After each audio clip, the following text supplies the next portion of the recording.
Hello and welcome to Byju's IAS. Let's take up the analysis of today's The Hindu newspaper by looking at a column from page number 8 of the Delhi edition. In this column, the writer evaluates the role of the parliament in the Indian polity and its deteriorating standards. See, while drafting the Indian constitution, the founding fathers of India, they adopted the Westminster model for the Indian parliamentary system in order to ensure that the Indian parliament becomes a truly representative body that can hold the government accountable. In any constitutional democracy, the parliament plays a central role, and as a representative body that represents the wishes of the electorate, it is responsible for holding the government accountable for all its acts of omission and commission. Under its legislative duties, the Parliament is responsible for examining every legislative proposal in complete detail, and it is bound to look into the finer nuances of the law that has been proposed by the government. Through careful examination and study, the members of the Parliament, they are supposed to study the legislative proposals for its impact on the common man, and they should suitably push for amendments to the laws based on the feedback that it receives from the public. So, this is the constitutional mandate of the parliament, and its primary objective should be to hold the government accountable for its functioning and to carefully scrutinize every legislative proposal, including the proposal of budget. While the parliament on the whole may not have sufficient time and expertise for such careful scrutiny, it has been provided with parliamentary committees to carry out this task. See, parliamentary committees are smaller units of MPs from both the houses, drawn from across political parties, and they function throughout the year, unlike the parliament, which meets only for 3 sessions in a year. These smaller group of MPs, they study and deliberate on a range of subject matters, including legislative bills, budgets of ministries, etc. See, the parliament as a whole meets for a very short period of time in a year, and during the 3 sessions, that is the budget session, the monsoon session, and the winter session, the MPs may not get enough time on the floor of the House to get into the depth of matters that are being discussed in the House. Hence, parliamentary committees are set up that can function throughout the year, which make up for the lack of time that is available on the floor of the House during sessions. The parliament deliberates on matters that are very complex, and therefore it requires a certain degree of technical expertise to understand these matters. The parliamentary committees, they help in this regard by providing a forum where MPs can engage with domain experts and government officials during the course of their research and study. For example, bills related to surrogacy, insurance, foreign exchange, etc., they all require a certain degree of expertise and technical understanding. And hence, on the floor of the House, while the session is in progress, the MPs may not be able to get into the depth of the matters.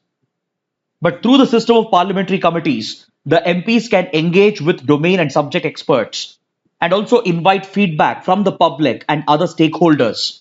And this allows the MPs to build a broader opinion and go into the depth of the subject and thereby understand the nuances of the proposed bill and its implications. And based on this collective understanding, they can push for suitable amendments in order to bring the laws more in line with the interests of the country. But however, the writer notes that the parliamentary standards have fallen drastically in the last 15 to 20 years, especially with regard to the extent and degree of parliamentary scrutiny.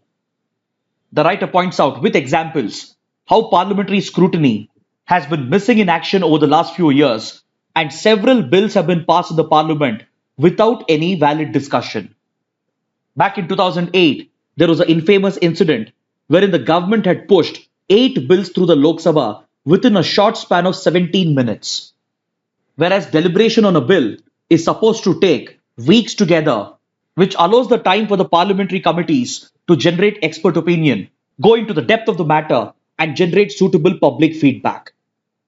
This entire process of parliamentary approval of laws is supposed to take weeks and months together, but unfortunately, several bills are being passed off late with hardly any discussion happening on the floor of the House, and most of the bills are being passed within hours or within few days without even referring the bills to the parliamentary committees.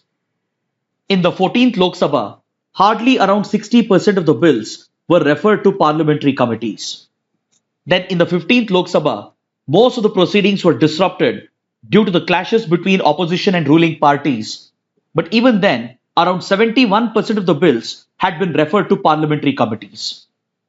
But post 2014, there has been an alarming development, and in the 16th Lok Sabha, only around 27% of the bills were referred to parliamentary committees, whereas in the current 17th Lok Sabha, hardly around 11% of the bills have been referred to parliamentary committees. It basically means that in the current Lok Sabha, around 89% of the bills are just being passed in the parliament without any substantial discussion or without any detailed scrutiny by the parliamentary committees. Another alarming aspect that has emerged is that the government is found to be misusing the definition of money bill in order to bypass the Rajya Sabha while introducing controversial legislations.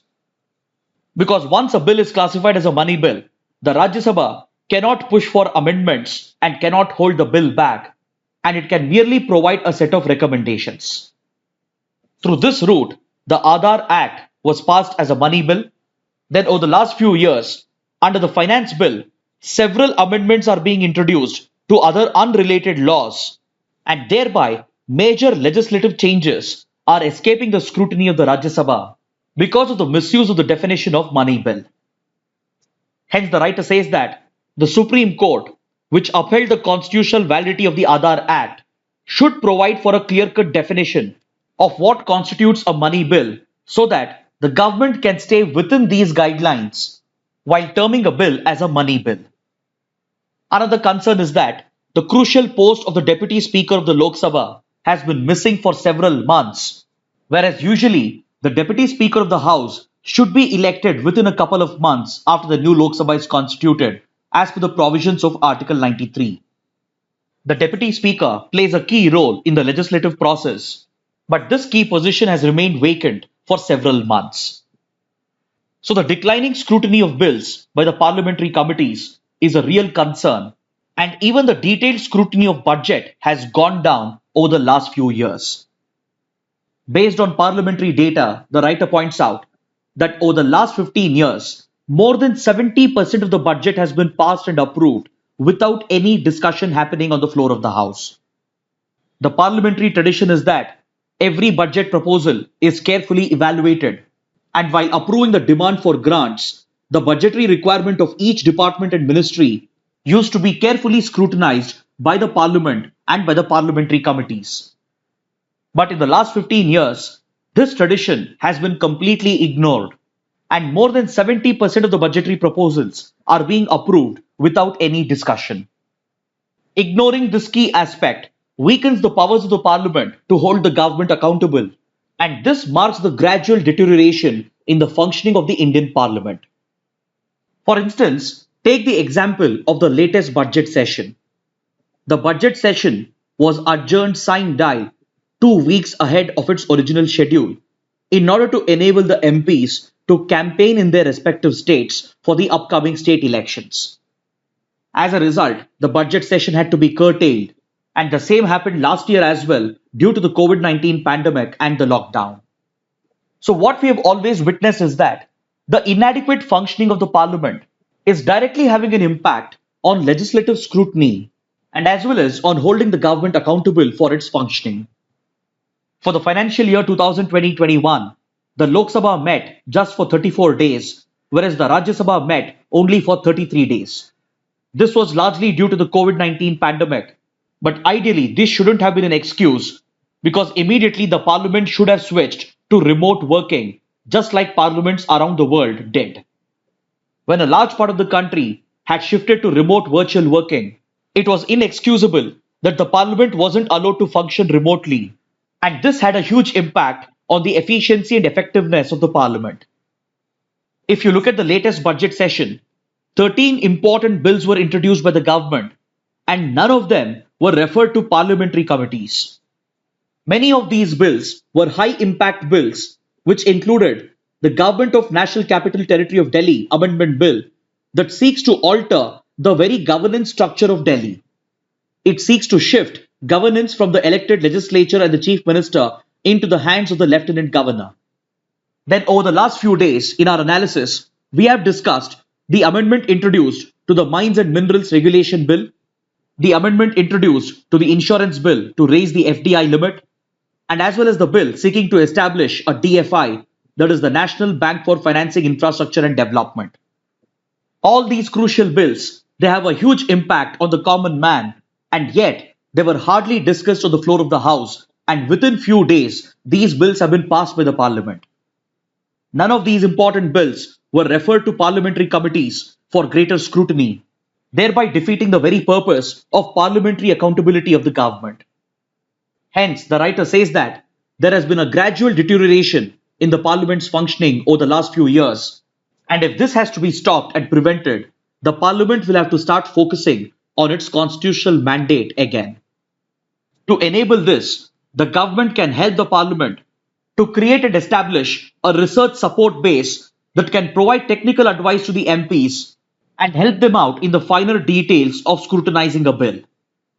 In the legislative process, the government and the parliament will have to ensure sufficient time is provided to MPs and the parliamentary committees to scrutinize each legislative proposal, and there should be a greater willingness on the part of the government and the parliament to invite public feedback and accommodate suitable changes through amendments in the law based on this expert opinion and public feedback. It is this consultative process which makes a parliamentary democracy truly participative, leading to greater accountability of the government's functioning. Now let's take up an article from page number 16 that deals with the ongoing blockade at the Suez Canal and its impact on the Indian economy. The other day in Daily Quiz, we had discussed how the shipping traffic through the Suez Canal has been affected due to a large container ship that has run aground in the Suez Canal. This grounded container ship has led to the closure of the Suez Canal, thereby disrupting maritime connectivity between the Mediterranean Sea and the Red Sea. This is a vital sea lane of communication, as around 10 to 12% of global trade depends on it. And even for India, it's a crucial route because around 20 to 25% of India's non-crude cargo passes through the Suez Canal. According to data that's available, a lot of this non-crude cargo also includes perishable items. And this combined with India's crude and petroleum cargo, around $200 billion of Indian trade passes through the Suez Canal and is dependent on it. See, even though two-thirds of India's crude oil supplies comes from West Asia, India still imports the rest of its crude requirements from Europe, North America and South America. And these crude shipments as well, they pass through the Mediterranean Sea and the Suez Canal, and then through the Red Sea, these supplies reach India. As per available data, India is the largest importer of crude and petroleum products via the Suez Canal, and roughly around 5 lakh barrels of crude oil headed for India passes through the Suez Canal every day. So this clearly explains India's dependency on the Suez Canal, and as well as the global trade is heavily dependent on the Suez Canal. Every day around 51 ships pass through the Suez Canal, and currently the traffic blockade is leading to a buildup of 350 large vessels on both sides of the Suez Canal, that is at the Mediterranean Sea and as well as at the Red Sea. Since it might take a few more days to clear the blockade, India has already started to monitor the developments closely, and it has come out with a 4-point action plan in order to minimize the impact of this crisis. Yesterday, the Logistics Department of the Ministry of Commerce held an important meeting with all the stakeholders, including the Ministry of Ports, Shipping and Waterway and the Federation of Indian Export Organizations. At this meeting, it has been decided that the Indian cargo which is stuck at the Suez Canal shall be prioritized, and the FIEO will work with the other stakeholders to identify this cargo, especially the perishable items, for priority movement. Next, the Commerce Ministry is working with all the other stakeholders to ensure that the freight rates, as per the existing contracts, are honored. A request has been made to the shipping lines to maintain stability in the freight rates. And even though this is a temporary blockade, and even though it's unlikely to have a long-lasting impact, the global shipping and insurance prices have already shot up exponentially, and it is bound to have an impact on transportation cost. Then the Ministry of Ports has been directed to issue an advisory to the Indian ports, especially JNPT, Mundra, and Hazira, which are expected to receive a sudden surge in shipments once the blockage is cleared.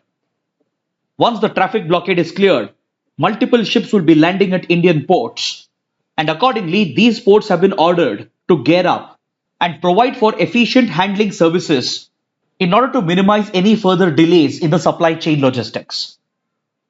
Then finally, in a worst case scenario, if the blockade continues to last for several days or maybe a few weeks, then the Indian government and all the stakeholders might have to start considering rerouting the ships around the Cape of Good Hope, which is going to be a long and circuitous route. Any such rerouting of ships around Africa will take an additional 15 days, thereby significantly increasing the cost of transportation. The delays will also hit several industries in India, and it is even bound to create a global shortage for containers and boxes, as a large number of them are presently stuck at the Suez Canal. It is in this context that we need to understand the importance of the INSTC corridor that India has been pursuing with Iran and Russia. The International North-South Transport Corridor is a connectivity project proposed between India, Iran, Azerbaijan, and Russia. This proposed transport corridor bypasses the Red Sea and the Suez Canal, which is actually a vulnerable choke point for India, and it creates a much shorter route than the traditional longer route that passes through the Suez Canal. The INSTC corridor envisions a multimodal transport corridor that provides for maritime connectivity between Indian ports and Iranian ports such as Bandar Abbas. India has even proposed to Iran to include the Chabahar port under this project, which is funded by India. Through Iran, the goods can be taken through the road and rail network to reach the inland waterways of the Caspian Sea that you can find in this map over here. In the Caspian Sea, Azerbaijan and Russia have already developed inland navigation through which the goods can be taken to mainland Russia, then further into Eastern Europe and Western Europe as well. So in the future, India will have to think about such alternative routes to reduce its excessive dependency on the Suez Canal. And at the global level as well, all the major powers will have to think about alternatives, because currently any major long-lasting blockage at the Suez Canal can cripple the global economy. Maybe to prevent such accidents in the future, parallel canals can be constructed by working with Egypt and Israel. And that is something the European countries and the United States as well are concerned about. Now let's take up another article from page number 16 that deals with India's relations with Japan. See, since the 1950s, Japan has been a key development partner for India through its ODA program. See, ODA stands for Official Development Assistance, and it is a type of concessional funding that is offered by Japan to its key partners. Back in 1958, India became the first recipient of Japan's ODA assistance, which is arranged through the Japan International Cooperation Agency. Since then, Japan has been a key development partner for India in several domains, including infrastructure development and socio-economic development. Over the years, Japan has funded several critical projects in India through its ODA assistance, and this includes the Dedicated Freight Corridor project, the metro projects of Delhi and Bangalore. It even includes the upcoming bullet train between Mumbai and Ahmedabad, and as well as industrial corridors around the Dedicated Freight Corridor, such as the Delhi-Mumbai Industrial Corridor. Apart from these critical infrastructure projects, Japan has also funded a number of socio-economic projects that are focused on poverty alleviation, pollution management, crop diversification and environment conservation projects, and it has even funded renewable energy projects and healthcare projects. Through the ODA assistance program, Japan has become a key partner for India in helping the country achieve its Millennium Development Goals and Sustainable Development Goals. In a latest announcement, Japan for the first time has announced a funding for a renewable energy and power supply project on the strategic Andaman and Nicobar Islands. Through the official development assistance, Japan is going to provide 4 billion yen to India to develop a solar power system on the strategic Andaman Nicobar Islands. Along with this, Japan has announced new fundings for the metro projects in Delhi and Bengaluru, accompanied with new fundings for several other socio-economic projects. But in the latest announcement, the most important fact is that Japan has observed the strategic significance of the Andaman Nicobar Islands, and it has said that the Andaman Nicobar Islands occupies a strategic location in the Indo-Pacific region. So we need to read this development along with the latest developments that have happened, including the Quadrilateral Summit and the growing strategic closeness between India and Japan, along with the series of development projects that India has planned for the Andaman Nicobar Islands. Now let's take up an article from page number 12 that evaluates the report of the Central Information Commission for 2019-20. This report helps us understand the effectiveness of the RTI legislation in improving transparency and accountability in governance. According to the CIC report, the central government has rejected just 4.3% of the RTI applications, and this happens to be the lowest ever rejection rate. But however, in 40% of these rejections, valid reason was not cited by the center, which shows that the central authorities were not able to identify one of the exemptions that are allowed under the RTI Act while rejecting these RTI applications. See, under the RTI Act, the public authorities, they are allowed to reject RTI requests on a lot of grounds. This includes information that threatens national security, information that could endanger life and safety, irrelevant personal information, cabinet papers, information related to foreign governments, copyrights, and other matters related to the sovereignty, security, and intelligence of India. But while rejecting these applications on these grounds, they are supposed to cite the exemption. But according to the report, in 40% of the rejected applications, the center has failed to give a valid reason. And amongst the central ministries, the Home Ministry had the highest rejection rate, where around 20% of the RTI applications were rejected, mostly on security grounds, followed by the Finance Ministry and the Supreme Court and the High Courts and the Armed Forces. In 2019-20, around 13.7 lakh RTI requests were received by the central government, and out of that, hardly around 58,000 were rejected, thus marking the lowest rejection rate.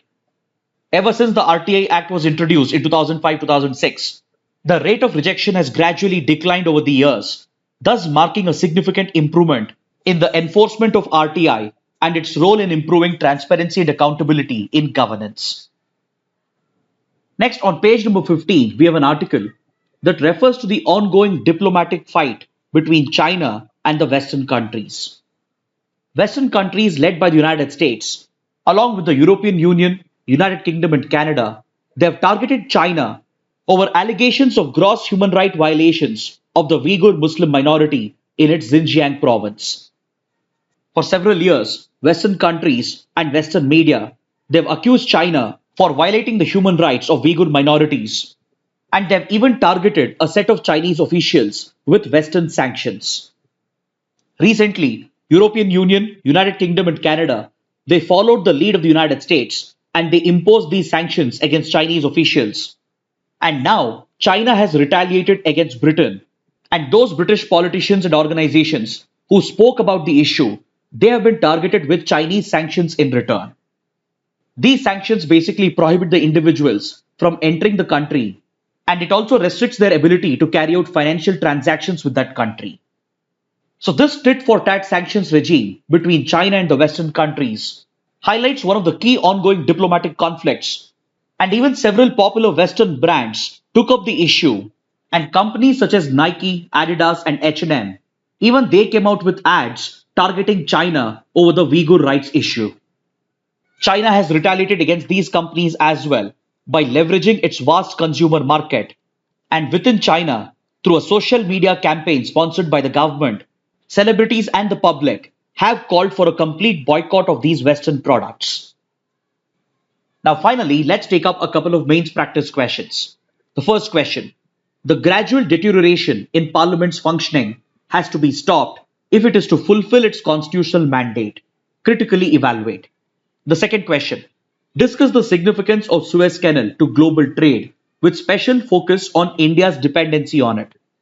Examine the measures being taken by India to overcome the immediate impact of the latest blockade at the Suez Canal. Kindly write an answer to these questions and post your answers in the comment section below. So this concludes our discussion for today. Thanks for watching.